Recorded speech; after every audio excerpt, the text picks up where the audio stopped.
Alam mo ba na may malaking pagbabago na paparating para sa mga senior citizens ngayong buwan ng Setyembre? Oo, totoo po ito.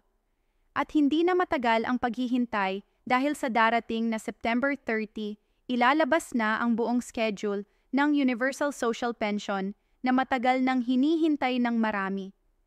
Maraming kababayan natin, lalo na ang mga seniors na nasa abroad o nakatira dito sa Amerika, ang nagtataka, kailan ba talaga darating ang pensayon?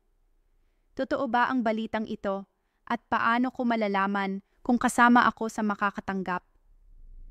Kaya sa video na ito, sisiguraduhin natin na malinaw, kumpleto, at walang paligoy-ligoy ang impormasyon.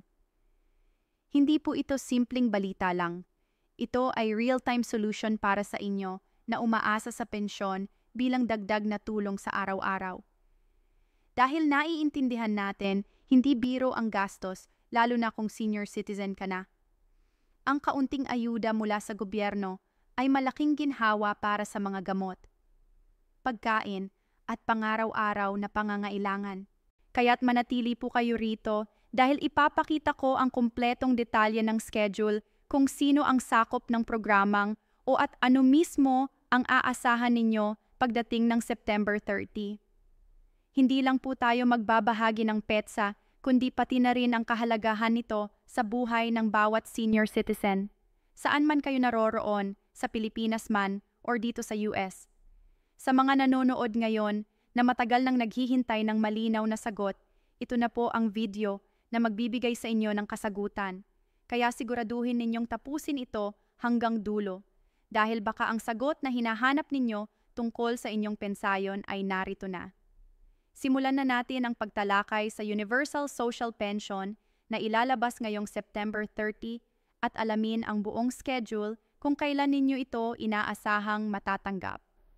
Ngayon na malinaw na sa atin na darating na ang petsa ng September 30, mas mahalagang maintindihan kung ano talaga ang ibig sabihin nito para sa ating mga senior citizens.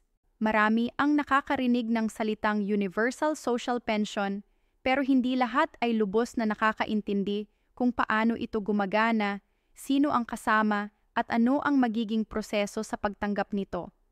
Kaya dito natin sisimulan ang mas detalyadong paliwanag para hindi na kayo maliga o mabahala. Ang Universal Social Pension ay ginawa para tiyakin na ang lahat ng senior citizens sa Pilipinas. Lalo na ang mga walang regular na kita or pensayon mula sa ibang programa ay makakatanggap ng tulong pinansyal mula sa gobyerno. Kung tutuusin, ito ang sagot ng pamahalaan sa matagal ng hinaing ng ating mga nakatatanda na minsan ay nakakaligtaan o hindi nabibigyan ng sapat na suporta. Marami sa inyo ang nagtatrabaho buong buhay, nagtaguyod ng pamilya, at nag-ambag sa lipunan. Kaya't makatarungan lang na magkaroon kayo ng tulong na magagamit sa inyong pagtanda.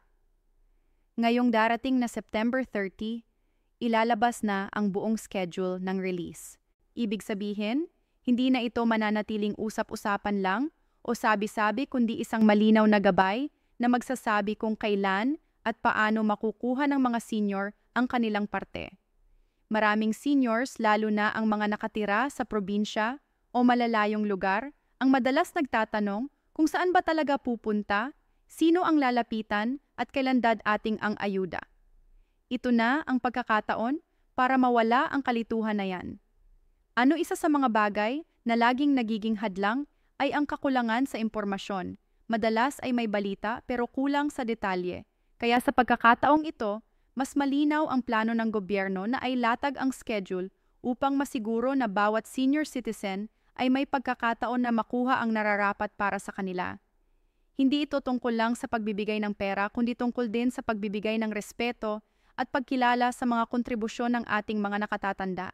Kung iisipin natin, maraming senior citizens ang umaasa sa mga anak o kamag-anak na nasa abroad gaya ng marami sa inyo na nasa Amerika ngayon. Ngunit alam natin na hindi lahat ay may kakayahan na laging magpadala ng pera. Kaya napakalaking tulong ng Universal Social Pension dahil nagbibigay ito ng dagdag na suporta na hindi na kailangan panghilingin o ipagdasal araw-araw. Sigurado na ito ay darating at ang mahalaga lang ay malaman ninyo kung kailan eksaktong makukuha at paano. Ngayong inilalabas na ang buong schedule, magkakaroon ng malinaw na takbo ang proseso. Halimbawa, ang ilang rehiyon ay maaaring mauna habang ang iba ay susunod depende sa sistema ng distribusyon ng gobyerno. Ang magandang balita, lahat ay sakop basta pasok kayo sa requirements bilang senior citizen na walang ibang pensayon o sapat na kita. Kaya't kung kayo ang inyong mga mahal sa buhay ay kabilang dito, huwag kayong mag-alala dahil may kasiguruhan na hindi kayo maiiwan. Ngayon, baka ang tanong ng marami ay paano naman kung nasa Amerika kami? Makikinabang pa ba kami dito? Ang sagot ay depende sa inyong sitwasyon. Kung kayo ay rehistradong senior citizen sa Pilipinas at wala kayong natatanggap na ibang pensyon mula sa SSS, GSIS, o iba pang programa, may posibilidad na kasama kayo. Ngunit kung kayo ay may pensayo na mula sa ibang institusyon, maaaring hindi kayo sakop. Kaya napakahalaga na tingnan ang guidelines na ilalabas kasabay ng schedule ngayong September 30. Isa pa sa mga karaniwang alalahanin ay ang proseso ng pag-claim. Hindi makakaila ng maraming senior ang hirap pumila, hirap bumiyahe, at minsan ay nagdadalawang isip dahil sa haba ng proseso.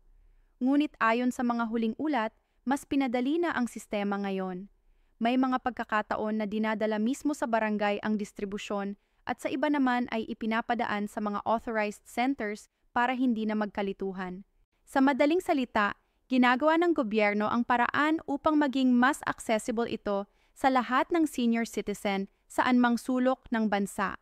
Ngunit hindi rin natin maikakailan na may ilan na nagdududa, iniisip na baka delay na naman, o baka hindi maayos ang implementasyon. Normal lang ang ganitong pakiramdam, lalo na kung nakaranas na ng mga delay sa nakaraan.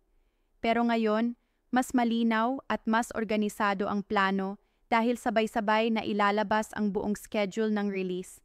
Kaya't kung kayo ay naghihintay, ito na ang panahon para maging alerto at siguraduhing nakasubaybay kayo sa mga opisyal na anyo. Mahalagang tandaan na hindi ito simpleng tulong pinansyal lamang, kundi bahagi ng mas malawak na hakbang para matiyak na ang bawat senior citizen ay may dignidad at seguridad. Kung tutuusin, ang halaga ng pensyon ay maaaring hindi sobrang laki. Ngunit ang epekto nito ay malaki sa pangaraw-araw. Isipin na lamang kung ito ay pwedeng gamitin sa pagbili ng gamot, sa pagkain o kahit sa maliit na gastusin sa bahay. Para sa mga senior, bawat piso ay mahalaga at ang pensayo na ito ay dagdag suporta para sa kanilang kapayapaan ng isip. Ngayon habang papalapit ang September 30th, dapat maging handa ang bawat pamilya na suportahan ang kanilang mga nakatatanda. Dahil alam natin, hindi lahat ng seniors ay marunong magbukas ng cellphone or manood ng balita online. Kadalasan, kailangan pa rin nila ng tulong mula sa kanilang mga anak o apo para maipaliwanag ang proseso. Kaya kung kayo ay may kilalang senior na kabilang dito, siguraduhin na iparating ninyo sa kanila ang tamang impormasyon. Sa kabuuan, ang Universal Social Pension na ilalabas ngayong September 30 ay hindi lamang tungkol sa pagbibigay ng pera, kundi isang simbolo na kinikilala at pinahahalagahan ng lipunan ng ating mga nakatatanda. Matagal na silang naghintay para sa isang malinaw na sagot at ngayong narito na panahon na para samantalahin at pahalagahan nito. Huwag na po ninyong hayaang lumampas ang pagkakataong ito. Kung kayo ay pasok sa kwalifikasyon, siguraduhin na makukuha ninyo ang inyong benepisyo. Kung hindi man kayo sakop, mas mainam na alam ninyo ang proseso para maipaliwanag sa iba at makatulong na hindi na sila maliga o maloko ng maling impormasyon. Kaya habang hinihintay ang petsa ng September 30, manatiling bukas ang inyong isip at siguraduhin na konektado kayo sa mga opisyal na balita. Ito na ang panahon na para sa ating mga senior citizens ay hindi lang salita kundi tunay na aksyon at tulong na mararamdaman. Sa pamamagitan ng Universal Social Pension, mas nagiging malinaw ang mensahe na ang ating gobyerno at ang buong sambayanan ay hindi nakakalimot sa mga nakatatanda. At gaya ng paulit-ulit nating sinasabi, Ang pensayon ay hindi lamang pera. Ito ay pag-asa. Pag-asa na sa kabila ng edad at kahinaan, may suporta pa ring darating. Pag-asa na ang inyong sakripisyo at kontribusyon ay hindi mawawalan ng halaga. At higit sa lahat, pag-asa na ang bawat senior citizen saan man naroroon ay may puwang sa lipunan at mayroong pagkalingan na nararapat para sa kanila. M.